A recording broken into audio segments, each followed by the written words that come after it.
এদেশের মানুষ বলুন তো, এদেশে একটা সেনাবাহিনী দরকারটা কেন? এই সেনাবাহিনী কি যে কারোর সঙ্গে যুদ্ধ করবে? কার লোক যুদ্ধ করবে? ইন্ডিয়ার সঙ্গে? ইন্ডিয়ার যে সেনাবাহিনী, ইন্ডিয়ার সেনাবাহিনী যে সমস্ত অস্ত্র আছে, আমার সেনা, ওই যে একবার একটা কথা হয়েছিল, একটা কথা বলি আপনাকে, ওই বঙ্গবন্ধুর মৃত্যুর পরে যখন নাকি মোস্তাক আহমেদ দখল করলো ক্ষমতাটা, তখন তো একটা ভয় ছিল যে ইন্ডিয়ান সেনাবাহিনী চলে আসে কিনা। তখন সেই সেনাবাহিনী, সে বিমান বাহিনী সবটাই নিয়ে বসছিল, বসে পড়ছিল যে ইন্ডিয়া যদি আমাদের অ্যাটাক করে তাহলে তোমরা কতক্ষণ ফেরাতে পারবা? বলছে যে মনে করেন আপনারা 8-9 ঘন্টা, মাত্র 8-9 ঘন্টা। ও কিন্তু আসতে তো 8-9 ঘন্টা লাগবে, ওই কিন্তু ওই পর্যন্তই পারবো, মানে আসতে যতক্ষণ লাগবে অতক্ষণ পারবে, এরপরে আর পারবে না। তো এটা একটা রিয়েলিটি ভাই। আমার সেনাবাহিনী প্রধানের আজকে যে মন্তব্যটা, এটা আমার একদমই পছন্দ হয় নাই, একদমই পছন্দ হয় নাই। উনি যে কথাটা মন্তব্য করছেন, এই মন্তব্যের মাধ্যমে উনি সেনাবাহিনীকে প্রকারান্তরে সাধারণ মানুষের কাছে একটা এমন একটা অবস্থানে তুলে ধরেছেন যেটা মানুষ দেখতে চায় না। একটা জিনিস হলো কি, ওরা বড় হলে বুঝতে পারবে। আর কত বড় হবে ভাই? সবাই বিয়ে সাথে করে ফেলেছে, তো বড় হলে নাবালকরা বিয়ে করে নাকি? মানে আমি একটা উদাহরণ দিতে পারি, নাবালকটাকে বিয়ে করে সব বড় হয়ে গেছে, বিয়ে সাথে করছে, আয় ইনকাম করতেছে, ক্ষমতাবান লোক, তারা ডিসি ট্রান্সফার কোথায় করতে হবে না করতে হবে সেগুলো তারা নিয়ন্ত্রণ করতে পারে, বুঝতে পারে। তো তাদের আবার কত বড় হবে? এটি হতে পারে যে যখন তারা বুঝতে পারবেন যে প্রতিরক্ষা বাহিনী নিয়ে যাবে না, তখন সেনাবাহিনী কি হবে না আমি যাই না। তাহলে এই সেনাবাহিনীর কাজটা কি? সেনাবাহিনীর কাজ হলো সাধারণ মানুষকে এমন একটা ধারণা দেওয়া যে আমাদের একটা সেনাবাহিনী আছে। সাধারণ মানুষ, সেনাবাহিনী এমন একটা ইমেজ থাকতে হবে যে ইমেজটা দেখে সাধারণ মানুষ মনে করবে যে এরা দৃঢ়, এরা কঠোর, এরা মানে যে কোনো জায়গায় রুখে দাঁড়াতে পারে। এই ধরনের একটা ধারণা সাধারণ মানুষের মধ্যে তৈরি করা হলো সেনাবাহিনীর মূল কাজ। এবং সেই কাজটা আজকে আমাদের সেনাপ্রধান একদম ভেঙে দিয়েছে। সাধারণ মানুষ মনে করতেছে এটা মহাত্মা গান্ধীর অনুসারী, যে তুমি যদি আমাকে তোর বড় আরেক গেলাই গিয়ে তুমি তো আরেকটা মারো, বা এটা হয় না। উনি মাইন্ড করতে পারেন, উনি মন খারাপ করতে পারেন, করেন ভাই, কিছু করার নাই। বাট আমি মনে করি ভুল শুনেন, আমার সাবালক ছেলে যদি আমার সঙ্গে এমন কোনো কাজ করে যে কাজটা আমি পছন্দ করছি না, যে কাজটা আমার ইমেজকে ক্ষুণ্ণ করছে, আমি তাকে বলবো না তুমি কাজটা ঠিক করো নাই। বলা মানে কি তার যে চরমা তা কিন্তু আমি বলছি না, আমি কি বলবো না? আমি কেমন লজিকটা তুলে ধরবো না যে এই কারণে আপনার কথাটা ঠিক না? কেন বলবো না? এটা বলা উচিত। যে কেউ ভুল করতে পারে, ভুল করা কিন্তু কোনো অন্যায় না, ভুলকে আস্কারা দেওয়া অন্যায়। ভুল তো করতে পারে, আপনি ভুল করতে পারেন না? পৃথিবীতে কে ভুল করেনি বলেন তো আপনি? ডক্টর ইউনূস ভুল করতেছে না, আমরা এটা ভুল করা, ভালো করলে প্রশংসা করবো, ভুল করলে সমালোচনা করবো, সবাই ভুল করে পৃথিবীতে, একমাত্র আমাদের মহানবী ছাড়া। সবাই ভুল করতে পারে, ভুলের সমালোচনা করতে হবে, ভুলটা ধরাই দিতে হবে। নাসিরউদ্দিন পাটোয়ারি কি নির্ভুল মানুষ নাকি? তার জীবনে ভুল নাই, তাই যদি আমি ধরাই দেই অসুবিধাটা কি? ওই পুতু করলে হবে? বলতে তো হবে ভাই তুমি ঠিক বলো না এই কাজটা। মানুষ মনে করতেছে, আমি এখন কি মনে করতেছি নাসিরউদ্দিন পাটোয়ারি ঠিক, ঘিলু নাই। উনি যেটা বলছে এটা বলার মধ্যে কেউ তো কোনো প্রতিবাদ করে নাই, কেউ এই পর্যন্ত প্রতিবাদ করছে এবং উনিও মেনে নিচ্ছে না, ঠিক আছে করছে করুক, একদিন বুঝবে। ওই দিন কোন দিন বলেন না, কোন দিন শুনি? মানে আপনার মতে ওনার কঠোরভাবে এটি কঠোরভাবে না বলা উচিত ছিল যে এই কথাটা উনি ঠিক বলেন নাই, এটা বলা উচিত ছিল। এখন আপনার মন খারাপ করেন না, আরে আমার তুমি বললেন মন খারাপ করবো না, কেন মন খারাপ করবো না? আপনি যখন বলেন যে সেনাবাহিনী কোনো ঘিলু নাই, উনি কি বলছে? সেনাবাহিনী ঘিলু নাই, বিদেশে যায়, অস্ত্র প্রদর্শনীতে যায়, নিয়ে দুই একটা অস্ত্র নিয়ে আসে, এসে নিয়ে তারা কত মাথার মধ্যে, যেহেতু ঘিলু নাই, জনগণের মাথার মধ্যে বন্দুক ধরে। আচ্ছা ঠিক আছে, জনগণের মাথার মধ্যে বন্দুক ধরে, তো আপনি কবে বললেন কথাটা? 2025 সালে এসে বললেন। 2025 সালে কি সেনাবাহিনী জনগণের মাথায় বন্দুক ধরছে? বরং সেনাবাহিনীর মাথায় বন্দুক ধরে নাই বলে শেখ হাসিনাকে পলাইতে হয়েছে। জনগণের মাথায় বন্দুক ধরতে চায় নাই বলে, অস্বীকৃতি জ্ঞাপন করছে বলে আজকে আমরা এই অবস্থার মধ্যে আসতে পারছি। বাস্তবতা মানতে হবে। এখন যদি উল্টা বলেন যে সেনাবাহিনী এসে জনগণের মাথায় বন্দুক ধরে, তাহলে you have to prove it, আপনি প্রমাণ করেন ভাই। যদি প্রমাণ করতে না পারেন সরি বলেন, যদি সরি না বলেন সরি বলেন তাকে, সরি তো বলে হবে। এখন যারে বলছে সে কয়ে যে আমি মাফ করে দিতে, পরে বুঝবে এক সময়। এইটা হলো না রে ভাই। উনি বলছেন, উনি শ্রদ্ধেয় লোক, ওনাকে আমি সম্মান করি, ওনাকে আমি ভালোবাসি, কোনো সন্দেহ নাই, কিন্তু কাজটা ঠিক করেন নাই। এটা বলাটা আমি ওনার কাছ থেকে আশাই করিনি একদম। 15ই অগস্ট আপনি নিশ্চয়ই দেখেছেন MM সাইফুল ইসলাম নামে একজন চট্টগ্রামের সীতাকুণ্ডে তিনি চন্দ্রনাথ পাহাড়ে ঘুরতে গেছেন। এরপর তিনি তার ফেসবুক অ্যাকাউন্টে পোস্ট দেন যে সেখানে 93% মুসলমানের দেশ, সেখানে মন্দির আছে, মসজিদ কেন নেই, কারণ তার নামাজ পড়তে দেরি হয়ে গেছে। অথচ আমাদের চোখে দেখা 98% পর্যটকই মুসলিম, এটি তার ওখানে ফেসবুকে একটি স্ট্যাটাস ছিল। এরপরে আবার তিনি লিখেছেন যে সীতাকুণ্ড পর্বতের চূড়ায় মসজিদ 90% কনফার্ম, এটিও বলেছেন যে সেখানে নাকি তারা আর্থিকভাবে টাকা তোলা শুরু করেছেন তারা এর মধ্যে সেখানে মসজিদ নির্মাণের জন্য। এই ঘটনাটিকে কিভাবে দেখছেন? এটা আসলে আমি বলি আপনাকে, দেখেন দেশের মধ্যে ধর্ম হলো একটা সম্পূর্ণভাবে একটা মানুষের ব্যক্তিগত ব্যাপার। ধর্মটাকে আসলে রাষ্ট্রীয় পর্যায়ে না নাই ভালো। দেখেন 98% মুসলিম নাকি 92% নাকি 94%, এই হিসাবটাও যিনি করেছেন রাষ্ট্র এটা জানে না, রাষ্ট্র তার মতো করে করবে। তা উনি কি বলতে যাচ্ছেন যে রাষ্ট্র ঠিক কাজ করতেছে না? উনি কি করতে যাচ্ছেন ওনার এই বক্তব্যের মাধ্যমে? উনি এই বক্তব্যের মাধ্যমে একটা ধর্মীয় উন্মাদনা তৈরি করতে যাচ্ছেন, এছাড়া কিন্তু আর কিছু না। এই রাষ্ট্র কি বলেছে যে আমি 92% মানুষের অধিকারকে ইগনোর করে আমি ওখানে একটা মন্দির বানাবো, অমুক করবো তমুক করবো? এটা বলেছেন উনি? কিন্তু বলেন নাই রে ভাই। কাজে এইগুলি বলা বা ধর্ম নিয়ে যদি কেউ কোনো স্ট্যাটাস দেয় সোশ্যাল মিডিয়ায়, বুঝতে হবে তার মতলব ভালো না, পরিষ্কার। তার মানে তার মতলব হলো একটা আওলা বাজাও, একটা হইচই বাজাও, বাজায় নিয়ে সরকারকে বিব্রত করো, পলিটিক্যাল পার্টিগুলিকে বিব্রত করো, সামাজিক সংস্থাগুলিকে বিব্রত করো, এবং সংখ্যালঘুদের বিব্রত করো, এবং তাদেরকে ওই জীবনটাকে ঝুঁকির মুখে ফেলে দাও। ধর্ম যার যার ব্যক্তিগত ব্যাপার ভাই, আপনি এটা নিয়ে বাড়াবাড়ি করা ঠিক না। এবং ধর্মেও বলা হয়েছে যে ধর্ম নিয়ে বাড়াবাড়ি করো না। তো আপনি ধর্মটা আপনি পালন করেন না, তাহলে তো হয়ে যায়। আপনি আপনারটুক করেন, উনি অন্যরা ওনাদেরটা করবে। আর রাষ্ট্রের যে দায়িত্ব, এটা রাষ্ট্রকে পালন করতে দেন আপনি।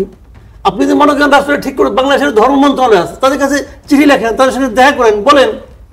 কিন্তু আপনি সোশ্যাল মিডিয়া যখন দিবেন, তখন হয় কি এই জিনিসটা তো অনেকেই পড়বে, যে পড়বে তার যে মেন্টাল স্ট্যাটাস সেটা কিন্তু আপনি নিয়ন্ত্রণ করতে পারবেন না। তখন আপনি চাইলেও পারবেন না। আপনি কিন্তু একজন লোককে খেপাই দিলেন, একটা শিশুকে খেপাই দিলেন, একজন বৃদ্ধকে খেপাই দিলেন, একজন মানে মানসিকভাবে অস্থির লোককে খেপাই দিলেন, এবং সেই সেই ওটা যে আফটার ইফেক্ট, এটা তখন কিন্তু আপনার হাতে আর থাকবে না। আমি মনে করি সবাইকে আমি অনুরোধ করবো ভাই, যারা আপনার সোশ্যাল মিডিয়া ব্যবহার করেন তারা প্লিজ ধর্ম নিয়ে কোনো কিছু বললেন না ওখানে, সোশ্যাল মিডিয়ায় বলেন না। আর 2 নম্বর হলো সোশ্যাল মিডিয়ায় ধর্ম নিয়ে কোনো স্ট্যাটাস দেখে আপনি উত্তেজিত হবেন না। অনেক সময় দুষ্ট লোকেরা এগুলি করে নিয়ে পরে কিন্তু তারা বলে দেখো ধর্মান্ধ সবাই। ভাই এদেশের মানুষ ধর্মান্ধ না, এদেশের মানুষ ধর্ম ভীরু। উপদেষ্টারা আমাদেরকে অনেক আশ্বস্ত করতে চাচ্ছেন বলে মনে হচ্ছে যে ফেব্রুয়ারিতে নির্বাচন, এটির আসলে এখনো কেন মানে ঘোষণা দিয়ে দেওয়া হয়েছে, তারপরেও কেন এই বিষয়টি নিয়ে ফেব্রুয়ারিতে নির্বাচন হবে কি হবে না সেটি নিয়ে এত সন্দেহ কেন? দেখেন ব্যক্তিগতভাবে আমি বিশ্বাস করি নির্বাচন ফেব্রুয়ারিতে হবে, নানা কিছু দেখেই বিশ্বাস করি। দেখেন ডক্টর ইউনূস কিন্তু এর আগে কখনো এইভাবে সুনির্দিষ্টভাবে ডেটের কথা বলেন না। একবার বলছিলেন গত ঈদের আগে, বলছিলেন যে নির্বাচন এপ্রিলে হবে, নিজে বলছিলেন। তারপরে উনি 15 জুনে 13 জুন যা আলোচনা হলো লন্ডনে, আলোচনার পরে এরপরে সম্প্রতি 5 তারিখে যে ঘোষণাটা দিলেন উনি সুনির্দিষ্টভাবে বলছেন যে নির্বাচন ফেব্রুয়ারিতে হবে। আজকে দেখলাম ইলেকশন কমিশন বলছে আগামী 1 সপ্তাহের মধ্যে তারা নির্বাচনের রোড ম্যাপ ঘোষণা করবে, এবং যে দিন ঘোষণা দিয়েছিলেন নির্বাচন ফেব্রুয়ারিতে হবে, তার পরের দিনই ওনার দপ্তর থেকে কিন্তু ইলেকশন কমিশনকে চিঠিও দেওয়া হচ্ছে যে ফেব্রুয়ারিতে ইলেকশন হবে, আপনারা প্রস্তুতি নেন। তো এই যে প্রত্যেকটা ধাপ, প্রত্যেকটা স্টেপ ওনার ঘোষণার সঙ্গে কিন্তু সামঞ্জস্যপূর্ণ। কাজেই আপনি সন্দেহটা কখন করবেন? যখন নাকি আপনি বিসাদৃশ্য কিছু একটা দেখবেন। তা তো আমরা দেখিনি। কাজেই আমি বিশ্বাস করি, আমি আমার লজিক দিয়ে, আমার চিন্তা দিয়ে বিশ্বাস করি নির্বাচন ফেব্রুয়ারিতে হবে। তারপরেও মানুষ কেন যেন প্রশ্ন, আমাকে অনেকবার প্রশ্ন করছে অনেকেই, ভাই নির্বাচন কবে হবে? আমি কই নির্বাচন ফেব্রুয়ারিতে হবে। ওই কি বলছে তো, আসলে কি হবে? এই যে অবিশ্বাস, এই যে আস্থাটা না থাকাটা, এটা কিন্তু এই সরকারের ব্যর্থতা আমি মনে করি। কারণ এই সরকার এমন এমন কিছু কাজ হয়তো বা করছে, আমি জানি না কি কাজ করছে, নিশ্চয়ই করছে, যে কারণে এই দেশের সাধারণ মানুষ এই সরকারের উপর সে আস্থাটা রাখতে পারছে না। এবং তার উপদেষ্টারা করছে হয়তো বা, অথবা ডক্টর ইউনূস নিজেও করছেন হয়তো, আমি জানি না কি হয়েছে, কেন মানুষ আস্থা নাই। আমি তো এই সরকারের অনেক সমালোচনা করি, কিন্তু আমি তো আস্থা রাখি। আমি তো মনে করি এই কথা ঠিক আছে, কিন্তু মানুষ কেন আস্থা রাখে? যেমন আপনি এখানে আসছি, বৈশাখ আমার ফোনে আলাপ করছিলাম আপনাদের সামনে, আমাকে একজন খুব সিনিয়র লয়ার বলতেছে যে আসলে কি নির্বাচন হবে। তার মানে কি সাধারণ মানুষ কিংবা শিক্ষিত মানুষ সবার মধ্যে কিন্তু এক ধরনের অনাস্থা কাজ করতেছে। এখন আমি মনে করি ডক্টর ইউনূসের এবং ওনার সরকারের উচিত চিন্তা করা। দেখুন কেন চিন্তা করা হচ্ছে সেটা আমি বলি। উনি হয়তো বলবো আমি ফেব্রুয়ারিতে চলে যাব, ফেব্রুয়ারিতে নির্বাচন শেষ হওয়ার পরে আপনি থাকবেন, আপনি কই যাবেন? আপনি তো এই দেশেই থাকবেন। এই দেশে কি আপনি মানুষের ভালোবাসা নিয়ে থাকবেন? আপনি 1 বছর 6 মাস কিভাবে কাটালেন এটা ইম্পর্টেন্ট না। ইম্পর্টেন্ট হলো 1 বছর 6 মাসের পরে আপনি কিভাবে জীবনটা গুজরান করবেন, ওটা হলো ইম্পর্টেন্ট। মানুষ যেন আপনাকে সম্মান করে, মানুষ যেন আপনাকে বলে যে এই লোকটা 1.5 বছরে দেখাই দিয়ে আসছে দেশে কিভাবে করতে হয়। আর মানুষ যদি ভাবে এই লোকটা 1.5 বছর টাইম পেয়ে যা করছে, তখন ওইটা হবে আপনার অপমানজনক। কাজে আপনারা ভাবেন একবার যে কি এমন কাজ করছেন যে লোকজন আপনার উপর আস্থা রাখে না, এবং সেখান থেকে বের হওয়ার জন্য আগামী 6 মাস আপনাকে কি করতে হবে সেটা ভাবেন। দেখেন ওনাদের গভর্নমেন্টের আসলে ক্যারেক্টারটা কি, এটা কিন্তু অনেকটা আপনার শাহাবুদ্দিন সাহেবের তত্ত্বাবধায়ক অন্তর্বর্তীকালীন সরকার ছিল, এটা অনেকটা ওরকম হতে পারে, অথবা পরবর্তী সময় যে তত্ত্বাবধায়ক সরকার ছিল, যে সাংবিধানিক যেগুলো আসছিল, এরকম হতে পারে। তো এরকমই তো সরকার ছিল আসলে, ওনারটাও এরকমই। এরকম সরকার যে কোটা ছিল, কেউ কি ক্ষমতা ছাড়তে কোনো রকম মুসরামুসরি করছে, স্মুথলি ছেড়ে দিচ্ছে সবাই। কি শাহাবুদ্দিন সাহেব, কি হাবিবুর রহমান, কি লতিফুর রহমান, কি আপনার যে এই আমরা যে শেষে যে ফখরুদ্দিন মঈনুদ্দিন, এরাও স্মুথলি ছেড়ে দিচ্ছে। কিন্তু ছাড়ার আগে তারা কি করছে এটা আপনি আধা ঘন্টা বিতর্ক করেন, কোনো সমস্যা নাই, কিন্তু ছাড়ার সময় তারা কোনো আপত্তি করে নাই, মুসরামুসরি করে নাই। আর কোনো উদাহরণ নাই, এটা উনি যখন বলছে তখন আমি মাথা নাড়লাম। আমি বলছি যে খুব একটা মানে অনেক দিন পর্যন্ত এই উদাহরণটা নেই, আগে তো অবশ্যই আছে। সামাজিক যোগাযোগ মাধ্যমে বিভিন্ন বিষয় নিয়ে বিভিন্ন ধরনের বিতর্ক তৈরি হচ্ছে। আপনি হয়তো খেয়াল করেছেন যে মুক্তিযুদ্ধের শহীদদের সংখ্যা নিয়ে একটি বিতর্ক তৈরি হয়েছে, এবং ইউটিউবার পিনাকি ভট্টাচার্য তিনি গতকাল দাবি করেছেন যে 1971-এ পাকিস্তানি বাহিনীর হাতে নিহতের সংখ্যা সর্বোচ্চ 20,000। আর এদিকে আজ মাহবুব মোর্শেদ তিনি তার ফেসবুক স্ট্যাটাসে লিখেছেন যে সংখ্যা কমিয়ে লাভ কি, ফাইনালি এটা বলা যে মুক্তিযুদ্ধ আসলে হয়নি, যে যুদ্ধে 3 জন মারা গেছে সেটি আবার কেমন যুদ্ধ, কিন্তু তাড়াহুড়া করতে গিয়ে 3 লাখ থেকে 2,000-এ নামানোটা বেশি হয়ে গেছে। আরও অন্তত 50 বছর ধরে ধীরে ধীরে সংখ্যাটা কমাতে পারলে বিশ্বাসযোগ্য হতো, তবু ব্যাপার না, গুড ট্রাই। এই যে বাহাসগুলো তৈরি হচ্ছে মুক্তিযুদ্ধে নিহতের সংখ্যা, মুক্তিযুদ্ধে শহীদের সংখ্যা নিয়ে, এটাকে আপনি কিভাবে দেখেন? প্রথমত আমি এটা নিয়ে খুব বেশি কিছু বলতে চাই না, এই কারণে বলতে চাই না, আমি ওই ভদ্রলোককে বিকৃত মানসিকতার লোক মনে করি। একজন বিকৃত মানসিকতার লোক নিয়ে কথা বলাটা আসলে সময়ের অপচয়, এটা আমি আসলে বলতে চাই না। যে লোক এই সমস্ত কথা বলতে পারে, তার আপনি যদি কয়েকটা ভিডিও ফলো করেন, আপনি মনে হবে যে আমি এটা কি করতেছি। না, সম্প্রতি এই বক্তব্য কিন্তু আরো অনেকের কাছ থেকে এসেছে, তার কাছ থেকে এসেছে এরকম আসুক। আমি এটা নিয়ে বিতর্কটা হবে যখন ওই লোকটার নাম উঠবে তখন আমি আলোচনা করব, এর পেছনে কোনো রাজনীতি দেখে এটা ভদ্রলোক উনি হলো আমার বিবেচনা, আমি অনেক আগেই বলছি, উনি রয়্যাল এজেন্ট, উনি রয়্যাল এজেন্ট। উনি বাংলাদেশে সব সময় একটা আওলা লাগাতে চায়। আমাদের এখানে আওলা লাগলে পরে কার লাভ হয়, তার লাভটা উনি করতে মুখে মুখে বলে যে ওটা করো না, সেটা করো না, কিন্তু আসলে রয়্যাল। আমি একটা সিম্পল এক্সাম্পল দিয়ে শেষ করে দেবো, এটা নিয়ে আমি কথা বলবো না। সিম্পল এক্সাম্পলটা কি, উনি এই দেশ থেকে চোরাই পথে ভারতে ঢুকছেন, এর ভিডিও আমরা সবাই দেখছি। উনি কিন্তু কোনো বৈধ পথে ঢুকেন নাই, ওনার পাসপোর্টে কিন্তু ওখানে ঢোকার অথবা আমাদের এখান থেকে বের হওয়ার কোনো সিল নাই ইমিগ্রেশনের। এটা নিয়ে তারপর ওখান থেকে উনি থাইল্যান্ড গেছেন, থাইল্যান্ড থেকে উনি ফ্রান্সে গেছেন, বুঝলেন। উনি ইন্ডিয়া থেকে বেরোলেন কিভাবে, এটা আপনি আমার বুঝান ভাই। ইন্ডিয়ার মানে ইমিগ্রেশন থেকে ধরবে না, তুমি এখানে ঢুকলা কিভাবে, দেখবে না, কেমনি গেলেন উনি বলেন আপনি আমাকে। উনি কি ইন্ডিয়াতে নতুন পাসপোর্ট করছেন, কেমনি করে করলেন? তাহলে ইন্ডিয়া, তাহলে ওনাকে ইন্ডিয়ার এমন কোনো এজেন্সি হেল্প করছে যে কারণে উনি যেতে পারছেন। তার মানে উনি ইন্ডিয়ার পারপাজে সার্ভ করেন, এতেই প্রমাণিত হয় ইন্ডিয়াতে ওনার খুব পাওয়ারফুল কিছু লোকের সঙ্গে সম্পর্ক আছে। উনি ওখানে বসে ইন্ডিয়ার পারপাস সার্ভ করেন, মানে মুখোমুখি ইন্ডিয়াকে গালাগালি করেন আর ইন্ডিয়ার পারপাস সার্ভ করেন। ওনার জীবনের লক্ষ্য একটা, এবং উনি থেকে বিপুল পরিমাণে অর্থ পান, উনি মাল পান, মাল, কথা পরিষ্কার। এইরকম বিকৃত মস্তিষ্কের এবং বিকৃত হয়ে যাওয়া, মানে বিকৃত মানে কয় রেকার আর কি, না, বিকৃত হয়ে যাওয়া, বেঁচে যাওয়া, সোল্ড, এরকম লোক নিয়ে আমি কথা বলতে চাই না। আলোচনা শেষ। আর আমি একটা কথা বলি, আদিবের যে কথাটা, যে ওনাদের যে জুলাই সনদ দিয়ে যে কথাটা উনি বলেছেন, আমি কিন্তু এটাকে সমর্থন করি। সমর্থন করি মানে কি, যদি এই জুলাই সনদে কোনো আইনগত ভিত্তি না থাকে, এটা কি মূল্য আছে? এতদিন যারা কষ্ট করে এটা বানাইছে, যাই বানান, এটার মধ্যে অনেক ঝামেলা আছে, অনেক ঝামেলা আছে, অনেক কিছু আছে, আমাদের প্রত্যাশার অনেক ঘাটতি এখন ওখানে রয়ে গেছে।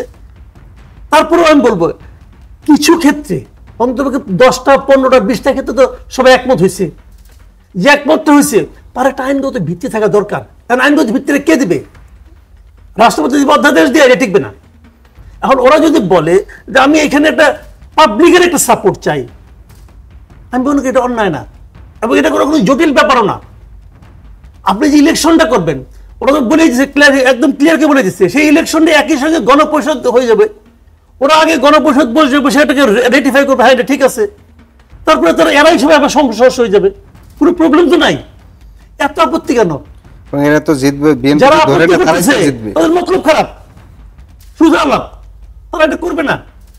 কাজে আমি কিন্তু আমার কথা হলো কি যে হইলেই যে হয়ে যাবে তা কিন্তু না। সংবিধান অনেক কিছু থাকে কেউ মানে না, তো যে মানেন না সে তো সংবিধান লঙ্ঘন করছে, এটা তো আমি বলতে পারবো।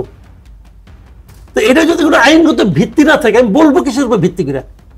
আমি কিন্তু পক্ষে ওদের অনেক সমালোচনা করি, কিন্তু এটা আমি পক্ষে যে সরকারের দায়িত্ব অনেকগুলি কি একত্র কাজ, এটা সম্ভব না করুন, এটাই তো সব সরকারের এরকম দায়িত্ব থাকে। আর তার মধ্যে ওনারা একটা মাঝামাঝি জায়গায় আসবেন, সবার সঙ্গে আলোচনা করবেন, সবার কথা শুনবেন, তারপরে ওনারা যেটা ভালো মনে করেন সেটা করবেন। যে মানবে মানবে না, যে মানবে মানবে, এটা অন্য হিসাব। বাট জুলাই সনদের ক্ষেত্রে এখন হয়েছে জানেন কি, বিএনপির একটা বড় দল, এটা তো আপনি পছন্দ করেন আর না করেন ভাই, এটা তো বাস্তবতা। এখন বিএনপি যদি একটা অন্যায় কথাও বলে তখন তো এখন ওনারা চিৎকার চেঁচামেচি করতে পারে, কিন্তু বলবো যে ঠিক আছে তাহলে ইলেকশন দিলে আসতে হবে, ইলেকশন দিলে দিয়ে দেয়, ইলেকশন করে ও করবে না, করবে। কিন্তু ইলেকশন করা মানে এই না যে আমাদের দাবিটা ভুল ছিল, দাবিটা কিন্তু ঠিক, দাবিটা তার মতো করে ঠিক, সেটা যেন রাজনীতি করবে। রাজনীতি মানে কি? মানুষকে বোঝাবে। যেমন পিয়ার নিয়ে একটা কথা বলি আমি আপনাকে, আমি নিজে কিন্তু ব্যক্তিগতভাবে পিয়ারের পক্ষে, কিন্তু আমি আবার এটাও মনে করি যে এই সময়ে, অল্প সময়ে আমাদের দেশের মানুষ এখনো কিন্তু পিয়ার বুঝে না। পিয়ারকে মানুষকে তো বোঝাইতে হবে, ইনফর্ম করবে, মানুষকে তো এটা ব্যাপারে তো আপনার শিক্ষিত করতে হবে। জামাত কি বলছে? জামাত কিন্তু কয়েকদিন আগে দেখলাম আব্দুল্লাহ তাহের সাহেব উনি ইলেকশন কমিশন থেকে বের হয়ে বলতেছে যে আমরা পিয়ার নিয়ে আমরা জনগণের কাছে যাবো, এটা আমাদের রাজনৈতিক দাবি। তো এইটাও কিন্তু রাজনৈতিক দাবি, তো রাজনৈতিক দাবিটা নিয়ে মানুষের কাছে যাবে, মানুষকে বোঝাবে, এটা আগামীবার হয়তো বা আরো বড় আকারে ধারণ করবে। কিন্তু এই দেশে একসময় পিয়ার হতে হবে, পিয়ার পদ্ধতি ইলেকশন হতে হবে, এটা আমি মনে করি পার্সোনালি, আমি চাই। এখন এটা হয়তো এটাকে না, কিন্তু এই জুলাই সনদ যেটা, আমি আবারও বলছি, জুলাই সনদ যেটা, এটার একটা আইনগত ভিত্তি থাকা উচিত, আমি মনে করি থাক। তাহলে আপনি এত পরিশ্রম করে লাভটা কি হলো রে ভাই? এই যে এত মাস ধরে আপনি করলেন, জুলাই সনদ যদি না হইতো তাহলে তো ইলেকশনে তো ডিলে হতো না। ইলেকশনটা তো ডিলে হয়েছে এই কারণেই, ডক্টর ইউনূস বারবার বলছে না যে সংস্কার করবো তবে ইলেকশন দেবো, বড় প্যাকেজ ছোট প্যাকেজ কি বলছো না? আইনগত ভিত্তি যদি না পায় সেক্ষেত্রে কি এই দায়, মানে আপনার কি মনে হয় যে বিএনপির কারণেই সেটি পাচ্ছে না? এখন পর্যন্ত তাই মনে হচ্ছে। এখন পর্যন্ত এটা মূল মানে এটা প্রতি যে এইটা আপনার মানে আপত্তিটা বিএনপির, এবং সরকার বিএনপির কথা মেনে নিচ্ছে। সরকার কারো কথা মানছে এটা এখন বোঝা যাচ্ছে না। সরকার হয়তো আন্ডারস্ট্যান্ডিং করানোর চেষ্টা করবে, কিন্তু কারটা মানবে? সরকার দেখবে যেদিকে লোক বেশি, যেটা চাপ বেশি দেবে তাদের কথা মানবে। এখন বিএনপি কেন মানতেছে না এটার ব্যাপার আছে, কিন্তু এটা এই সংস্কার শুরু করার আগেই বোঝা উচিত ছিল। আমি তখনও বলেছিলাম কিন্তু যেভাবে তারা সংস্কার করতেছে এটা বিএনপির না মানারই কথা। কারণ বিএনপি তো একটা পলিটিক্যাল পার্টি, মাথায় রাখতে হবে। সংস্কারটা কারা করছে?